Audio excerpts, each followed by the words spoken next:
إن أولياؤه إلا المتقون آمنت بالله صدق الله العظيم وصدق رسوله النبي الأمين الكريم ونحن على ذلك لمن الشاهدين والشاكرين والحمد لله رب العالمين. درود شریف پڑھ لیں. اللهم صل على سيدنا وشفيعنا ونبينا مولانا محمد معدن الجود والكرم ومنبع العلم والحلم والحكم وآله وبارك وسلم صلاة وسلاما دائما عليك يا سيدي يا حبيبي يا رسول الله صلى الله تعالى عليه وسلم.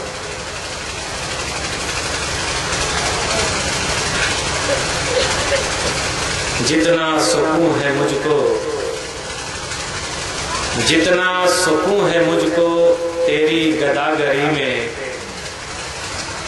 جتنا سکون ہے مجھ کو تیری گداگری میں، اتنا سکون کہاں ہے تاج سکندری میں. جتنا سکون مجھے ہے تیری گداگری میں، اتنا سکون کہاں ہے تاج سکندری میں. نہ تخت و تاج نہ لشکر و سپاہ میں ہے، نہ تخت و تاج نہ لشکر و سپاہ میں ہے، جو بات مرد قلندر کی ایک نگاہ میں ہے. حضرات، خطبہ نصرہ کے بعد جس آیت مبارکہ کی تلاوت کا شرف حاصل کیا ہے، اس آیت مبارکہ میں اللہ رب العزت ارشاد فرماتا ہے ان اولیاؤہ الا المتقون، اس کے دوست پرہیزگار ہی لوگ ہیں. آج ہم اور آپ سبھی حضرات ایک ایسے بافیض بزرگ کی بارگاہ میں چراغ عقیدت پیش کرنے کے لیے حاضر ہوئے ہیں، جن کا نام نامی اسم گرامی ہی تقی تھا، جن کی زندگی تقوی سے متعارف تھی، جو اپنے زمانے میں خوف و خشیت اور للہیت کے پیکر تھے. تاریخ کا اگر سرسری طور پر جائزہ لیا جائے تو اس وقت کا ہندوستان ایک عجیب حالات سے دوچار تھا. 1857 کا غدر سب کی نگاہوں کے سامنے تھا، اور اسی 1857 کے اس غدر میں شہید ہونے والے اپنے دین اور اپنے ملک کی حفاظت کرنے والے بے شمار علماء کرام نے اپنی شہادتیں اور اپنی قربانیاں پیش کی. اسی 1857 کے 13 سال کے بعد کسی سرزمین سے ایک ایسا پھول کھلتا ہے جسے 1870 کا سید تقی کہا جاتا ہے،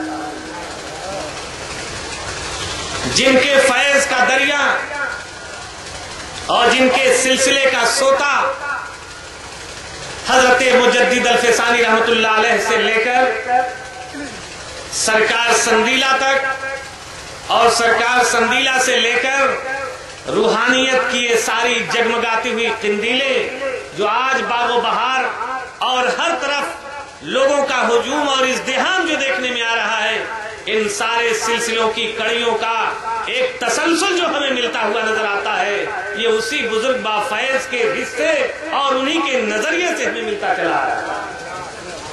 بزرگوں کا بھی عجب حال ہے. آج آدمی حساس ہوتا ہے تو شہر تلاشتا ہے کہ ہمیں ساری سہولتیں وہاں میسر ہوں گی، ہاسپٹل ہمیں وہاں مل جائے گا، اچھی تعلیم کے لیے بہترین اسکول کالج ہمیں وہاں مل جائیں گے، لائٹ بجلی پانی ساری ویوستھا ہمیں وہاں مل جائے گی. آدمی کے پاس پیسہ ہوا، اسباب و وسائل کی طرف بڑھنے لگا، اپنی زندگی کو